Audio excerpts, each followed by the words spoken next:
나치 강제 수용소에서 가족을 모두 잃고 죽음의 문턱에 섰던 오스트리아의 위대한 정신의학자 빅터 프랭클이 이런 말을 했죠. 인간에게서 모든 것을 빼앗을 수는 있어도 단 한 가지, 어떤 상황에 놓이더라도 자신의 태도를 선택할 수 있는 인류의 마지막 자유만큼은 빼앗을 수 없다. 오늘 저는 가슴을 후벼 파는 이 위대한 명언을 주제로 여러분과 함께 우리 인생의 본질에 대해 깊이 생각해 볼까 합니다. 반갑습니다.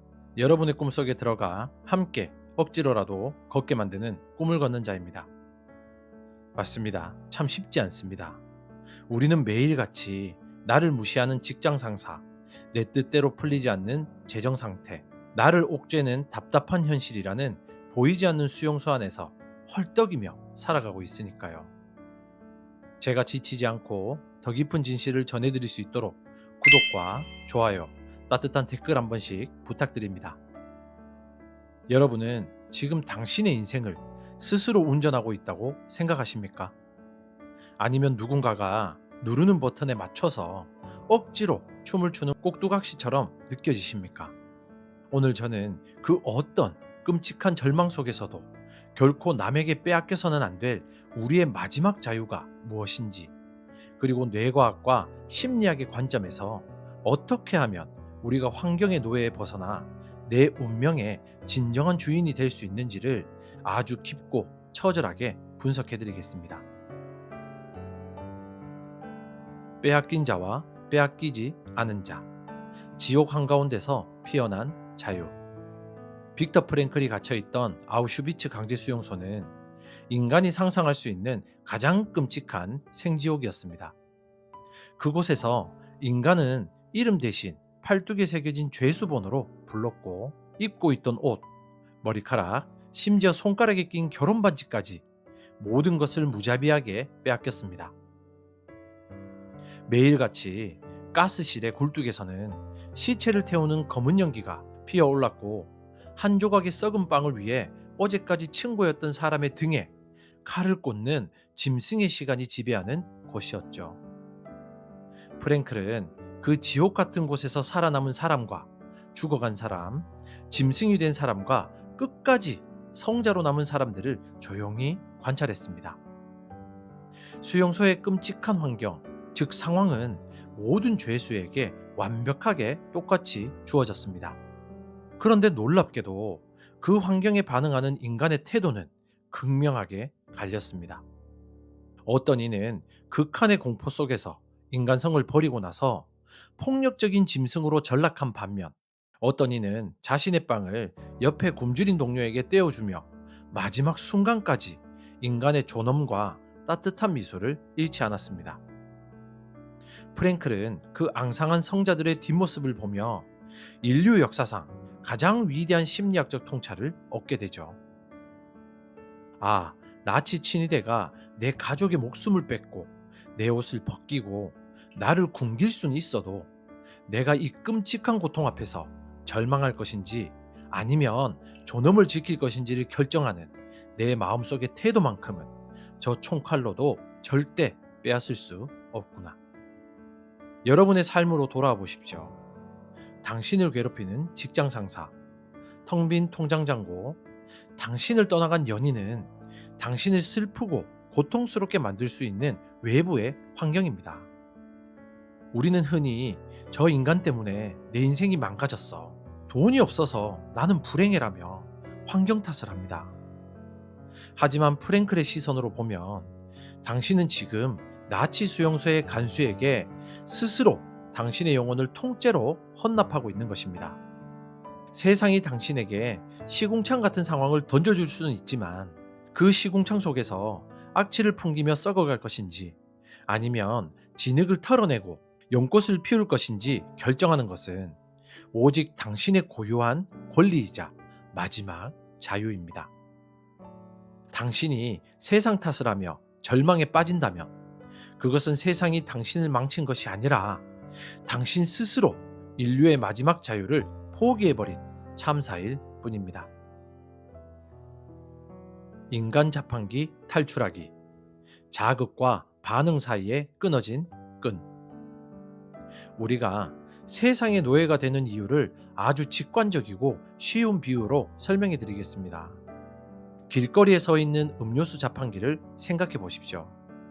누군가 자판기에 500원짜리 동전을 놓고 빨간 버튼을 누르면 자판기는 자신의 의지와는 아무런 상관없이 무조건 콜라 캔을 덜컹하고 뱉어내야 합니다. 버튼이 눌리면 기계적으로 정해진 물건을 내놓는 것. 이것이 바로 심리학에서 말하는 자극과 반응의 자동화된 연결입니다. 안타깝게도 현대인들의 99%는 이 자판기처럼 살아가죠. 누군가 나에게 너 일 처리를 왜 그따위로 해라는 비난의 동전, 즉 자극을 놓고 버튼을 누르면 우리는 0.1초의 망설임도 없이 얼굴을 붉히며 분노나 우울이라는 감정의 캔, 즉 반응을 습관적으로 뱉어냅니다. 앞차가 빵빵거리며 위협 운전을 하면 여지없이 쌍욕을 내뱉습니다. 외부의 자극과 나의 반응이 쇠사슬처럼 단단하게 묶여 있어서 세상이 버튼을 누르는 대로 이리저리 질질 끌려다니는 완벽한 꼭두각시의 인생이죠. 이것은 짐승의 삶이지 인간의 삶이 아닙니다. 옆집 개는 돌멩이를 던지면 반사적으로 짖지만 인간은 그래서는 안 됩니다. 빅터 프랭클이 깨달은 위대한 진리는 바로 이 자극과 반응 사이에는 눈에 보이지 않는 아주 미세한 공간이 존재한다는 사실입니다. 누군가 당신에게 모욕이라는 자극을 던졌을 때 반사적으로 분노를 터뜨리기 직전 그 찰나의 순간, 그 1초의 틈새가 바로 인류의 마지막 자유가 숨쉬는 거룩한 성소입니다. 그 1초 동안 당신은 선택할 수 있습니다. 저 사람이 나에게 무례하게 굴었지만 내가 똑같이 화를 내며 내 하루를 망칠 것인가? 아니면 저 사람의 수준 낮음을 속으로 비웃어주며 나는 내 평온함을 유지할 것인가? 누군가 버튼을 누른다고 해서 무조건 콜라를 뱉어낼 필요가 없습니다. 당신은 기계가 아니라 인간이기 때문입니다. 자극이 들어왔을 때 반사적으로 지저대는 개가 되지 마십시오. 잠시 숨을 고르고 당신의 반응을 당신 스스로 선택하십시오. 외부의 자극과 나의 반응 사이에 있는 그 끈을 가위로 싹둑 잘라내는 순간 당신을 조종하던 세상의 모든 꼭두각시줄은 힘없이 바닥으로 툭 하고 떨어지고 당신은 비로소 자유로운 인간으로 다시 태어나게 됩니다. 겁먹은 파수꾼과 지혜로운 왕, 뇌 속의 권력을 되찾아라. 그렇다면 우리는 왜 자극과 반응 사이에 그 소중한 공간을 인지하지 못하고 자판기처럼 반사적으로 욱하거나 절망해 버리는 것일까요? 어려운 용어는 다 빼고 당신의 머릿속을 하나의 거대한 성벽으로 둘러싸인 왕국이라고 상상해 보십시오. 이 왕국의 성벽 위에는 잠이 없고 늘 불안에 떠는 겁먹은 파수꾼, 즉 편도체가 보초를 서고 있습니다. 이 파수꾼의 임무는 오직 왕국의 생존을 지키는 것입니다. 그래서 밖에서 조그만한 바스락 소리만 나도, 누군가 나를 조금만 무시하는 눈빛을 보내도 이 파수꾼은 미친 듯이 징을 치며 적의 공격이다, 비상사태다, 다 죽여버리거나 도망쳐라라고 요란하게 화재 경보기를 울려대겠죠. 반면 이 왕국의 가장 깊숙한 왕자에는 이성적이고 차분하게 상황을 판단하는 지혜로운 왕, 전두엽이 앉아 있습니다. 누군가 당신의 자존심을 건드리는 모욕적인 말을 던졌을 때, 즉 외부 자극이죠. 성벽의 파수꾼은 즉각 징을 울리며 분노의 호르몬을 온몸에 뿜어냅니다. 이때 피는 이성적인 판단을 내리는 뇌, 즉 왕으로 가지 않고 싸우거나 도망치기 위해 당신의 주먹과 다리로 쏠리게 됩니다. 평범한 사람들은 파수꾼이 징을 칠 때 지혜로운 왕을 침대 밑에 숨겨버리면서 덜덜 떠는 파수꾼에게 왕국의 모든 통제권을 넘겨버립니다. 그래서 눈이 뒤집혀서 싸우거나 며칠 밤낮을 울며 이불을 뒤집어 쓰고 절망하는 짐승의 반응을 보이는 것입니다. 자신의 태도를 선택하는 자유를 누리기 위해서는 파수꾼이 징을 울릴 때 그 요란한 소리에 속지 말아야 합니다. 파수꾼이 당장 저놈에게 쌍욕을 박아라고 소리칠 때 당신 내면에 지혜로운 왕이 옥좌에서 일어나 묵직하고 근엄한 목소리로 이렇게 명령 내려야 합니다. 파수꾼아, 호들갑 떨지 마라. 저건 적의 대규모 침공이 아니라 그저 지나가는 똥개 한 마리가 짖는 소리일 뿐이다. 지응을 멈추고 문을 닫아라. 파수꾼, 즉 본능이 지배하는 뇌는 외부 상황에 조건 반사적으로 멱살을 잡힙니다. 하지만 지혜로운 왕, 즉 이성이 지배하는 뇌는 어떤 모욕과 시련 앞에서도 잠시 멈춰서서 상황을 객관적으로 분석하고 내 격에 맞는 가장 우아하고 압도적인 태도를 스스로 선택합니다. 뇌 속의 경보기가 울릴 때 반사적으로 주먹을 쥐지 마십시오. 심호흡으로 한번 깊게 들어 마시는 그 1초의 시간이 바로 겁먹은 파수꾼의 입을 틀어막고 지혜로운 왕을 옥좌에 앉히는 마법의 주문입니다. 왜가 아니라 어떻게. 당신의 손에 쥐어진 인생의 리모컨. 빅터 프랭클은 수용소에서 살아남은 후 고통 자체보다 고통을 대하는 인간의 태도가 삶과 죽음을 가른다는 사실을 세상에 널리 알렸죠. 이것은 오늘날 우리가 세상을 살아가는 데 있어 가장 강력한 무기가 됩니다. 우리는 살아가면서 도무지 통제할 수 없는 수많은 불행과 마주치죠. 불치병에 걸리거나 믿었던 사람에게 배신을 당하거나 하루아침에 직장을 잃기도 합니다. 이때 대부분의 사람들은 하필이면 왜 나에게 이런 일이 생긴 거야? 저 인간이 나를 망쳤어라며 하늘을 향해서 원망의 화살을 쏘아 올립니다.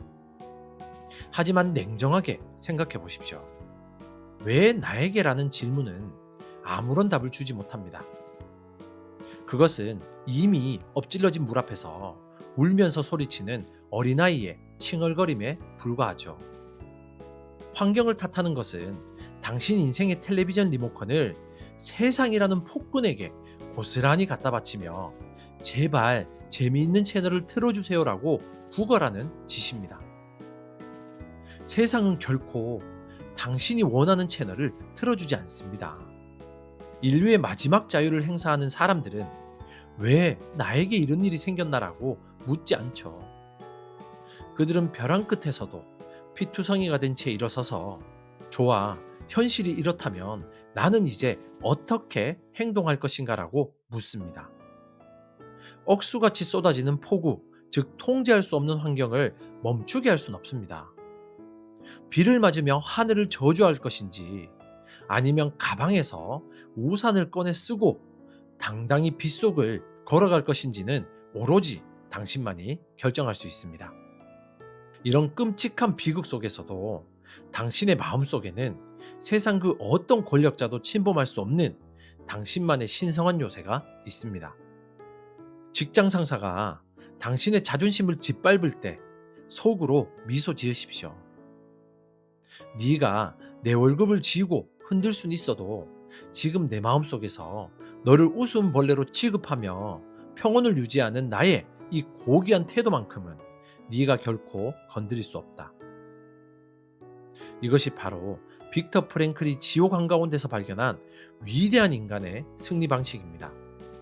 날씨를 탓하며 평생을 우울하게 젖어 살지 마십시오. 당신의 손에는 이미 세상에서 가장 크고 튼튼한 태도라는 이름의 우산이 쥐어져 있습니다. 리모컨을 되찾으십시오. 당신의 인생 채널은 오직 당신의 손가락만이 돌릴 수 있습니다. 여러분의 삶을 조종하는 꼭두각시줄을 끊어내고 진정한 자유와 주도권을 되찾기 위해 압축된 3가지 행동 철학을 제안합니다. 첫째, 1초의 마법 공간 만들기입니다. 화가 나거나 억울한 일이 생겼을 때 입을 열어 반응하기 전에 무조건 속으로 하나, 둘, 천천히 세며 심호흡하십시오. 이 짧은 1초가 뇌의 경보기, 즉 파수꾼을 끄고 지혜로운 왕, 즉 전두엽을 깨워 당신을 자판기에서 인간으로 만들어주는 기적의 틈새입니다. 둘째, 피해자의 언어 완벽하게 지우기입니다. 저 사람 때문에 짜증나. 돈이 없어서 불행해라는 말을 오늘부터 쓰레기통에 버리십시오. 대신 저 사람의 무례함에도 불구하고 나는 평온을 선택한다. 돈이 부족하지만 이 상황을 타개할 방법을 나는 찾을 것이다라고 주도권이 나에게 있는 언어로 번역하십시오. 셋째, 상황이 아닌 태도에 점수 매기기입니다. 오늘 하루 일어난 안 좋은 결과로 스스로를 자책하지 마십시오. 대신 그 악조건 속에서도 내가 얼마나 침착하고 우아하게 대응했는지에 초점을 맞추면서 자신을 칭찬하십시오. 결과는 세상의 몫이지만 태도는 당신의 몫입니다. 오늘 우리는 빅터 프랭클의 뼈저린 명언을 통해 인생의 주도권을 잡는 뇌과학적 비밀을 살펴보았습니다. 나치 수용소의 지옥 같은 환경 속에서도 존엄을 지킨 이들이 증명했듯 인간에게는 어떤 끔찍한 외부 상황 속에서도 자신의 태도를 스스로 선택할 수 있는 빼앗길 수 없는 마지막 자유가 있습니다. 외부 자극에 자판기처럼 그리고 기계적으로 반응하며 뇌의 파수꾼에게 끌려다니는 꼭두각시의 삶을 당장 멈추십시오. 자극과 반응 사이에 1초 공간을 만들고 뇌의 지혜로운 왕을 깨울 때 우리는 왜라고 세상을 원망하는 피해자에서 어떻게 행동할 것인지 선택하는 위대한 창조자로 다시 태어납니다. 여러분, 혹시 지금 당장 숨이 막힐 듯한 가혹한 현실의 벽 앞에서 내 인생은 왜 이렇게 꼬이기만 할까라며 주저앉아 눈물 흘리고 계십니까? 당신을 짓누르는 그 환경을 탓하지 마십시오. 비바람이 거세게 몰아친다고 해서 온 세상의 비를 당신이 다 멈추게 할 수는 없습니다. 하지만 당신은 그 거센 폭풍 한가운데서도 고개를 빳빳이 들고 당신의 의지로 튼튼한 우세를 펼쳐들 수 있는 위대하고 고귀한 인간입니다. 세상이 당신에게 구리동전 같은 취급을 하며 조롱할지라도 당신의 내면의 옥자에 앉아 흔들림 없이 황금 같은 태도를 선택하십시오. 당신의 허락 없이는 세상 그 누구도 그 어떤 시련도 당신을 결코 불행하게 만들 수 없습니다. 인류의 마지막 자유를 양손에 꽉 거머쥐고 당신의 험난한 운명을 당당하게 뚫고 나아가는 진정한 내면의 지배자가 되기를 바랍니다. 지금까지 당신의 꿈 곁에서 함께 조용히 걷는 꿈을 걷는 자였습니다. 감사합니다.